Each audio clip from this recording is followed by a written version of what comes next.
Daddy Warbucks has a plan to fix our primary system, $1 at a time.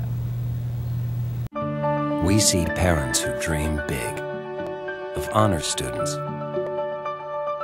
and artists. By supporting programs that help children learn, we help parents watch their dreams come true. From the Watergate Building in Washington, this is Hotline TV. Now, here's Hotline editor, John Mercurio. Happy Wednesday, everyone. I'm Marc Ambinder. And I'm John Mercurio.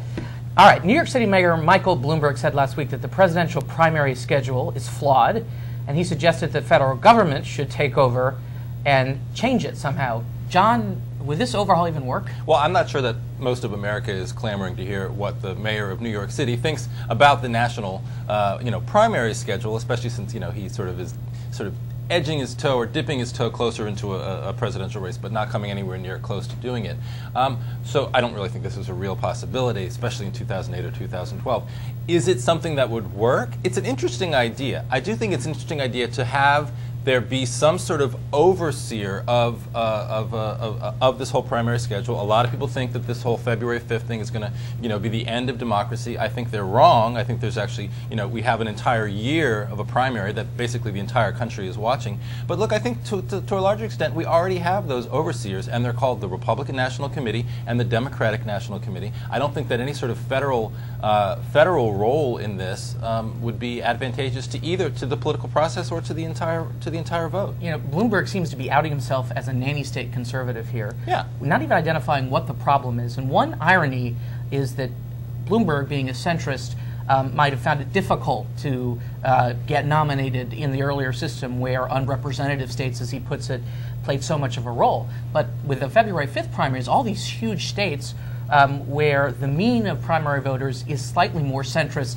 than the primary voters, he could have a shot. Right. So the nationalized primary actually gives centrist candidates more of a shot. Well, it gives than candidates others. like Bloomberg, who hasn't actually gotten into the race but has $1 billion to spend on the race himself. It actually gives the irony, I think, is that he has the advantage of being able to get in and fighting a tsunami Tuesday like most other people couldn't. I just kind of wonder also what precisely he thinks is wrong with the system,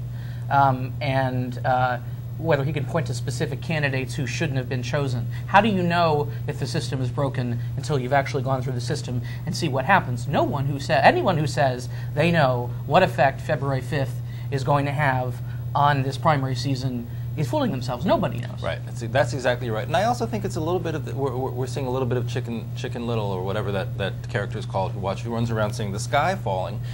Look, we are now at the same time that people think we're going to have this incredibly destructive February 5th primary. We're also seeing the longest presidential primary campaign in the history of the universe. These candidates are being vetted as vigorously as any set of candidates have ever been vetted. And granted, not every candidate who votes, or not every voter who votes for them on February 5th is going to get to shake their hand or watch them sweat through a town hall meeting in Manchester, New Hampshire, but a lot of them will. Right. A lot more of them will than probably did maybe 20 or 30 years ago. And I think a lot of people, especially in this age of cable TV and the blogosphere and the internet, are going to get much more of a chance to really size up these people than anybody had in the past. Bloomberg has billions and billions of dollars. He should buy a country, and if he wants to fiddle with a primary system, he can do it himself. Or he can, buy himself a nomination on a party that is yet to be determined. So it's a little I like the country idea better. Actually, it's true. There are countries up for sale. Yes, or just buy voters,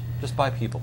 You can do that. In this country, it's illegal, except in New Jersey. It's probably it's probably unconstitutional. Anyway, it looks like we're out of time for today.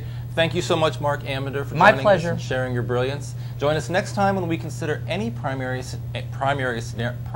scenario that leaves Bloomberg free to put off his White House decision for at least another year. What a cheeky thing to say.